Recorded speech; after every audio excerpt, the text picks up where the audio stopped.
نحط في التمر مثلًا 4 معالق سكر، مع بعدها سوبيا 5 معالق سكر، مع بعد ما إحنا فطرنا عايزين بقى كوباية شاي فيها 3، 4 معالق سكر.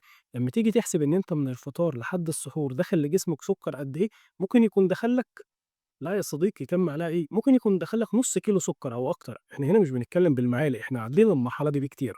خلّيك حريص إن السكر ده من أكتر الحاجات اللي فعلًا لو دخل جسمك لازمًا هتزيد دهون، سواء كنت بتجري أو بتتمرن في الgym حتى تمرينات كبيرة أو أي حاجة. السكر كفيل إن هو يزوّدك دهون بمزاجك أو غصبٍ عنك، فخلّيك حريص معاه. ده كان أول خطأ. تاني خطأ شائع جدًا وهو إن إحنا بنهمل وجبة السحور، ودي في حد ذاتها تصرُّف مش صح بالمرّة معانا.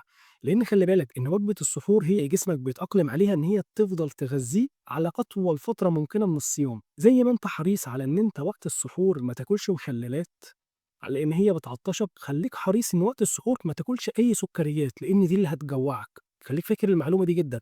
وخلّيك فاكر برضه إن أنت وقت السحور تستعين بحاجات في الأغلب بتكون مفيدة لمعظم الناس، زي الزبادي، زي اللبن لو مش بيعمل لك مشكلة في بطنك طبعًا، كمان زي الشوفان لو برضه مش بيعمل لك مشكلة في بطنك، لإن ممكن الشوفان تكون الألياف بتاعته تقيلة على بعض الناس مننا. ممكن الجبنة القريش لإن إحنا كنا ذكرنا إن هي فيها بروتين الكازين اللي بيقعد في المعدة فترة أطول من 8 ساعات، وكمان حتى الرز والبطاطس برضه كويسين جدًا. طيب يا يوسف، الفول الأكلة الرسمية بتاعتنا، هاقول لك يا صديقي حتى الفول والله كويس في حالة إن هو مش بيعمل لك مشكلة في بطنك.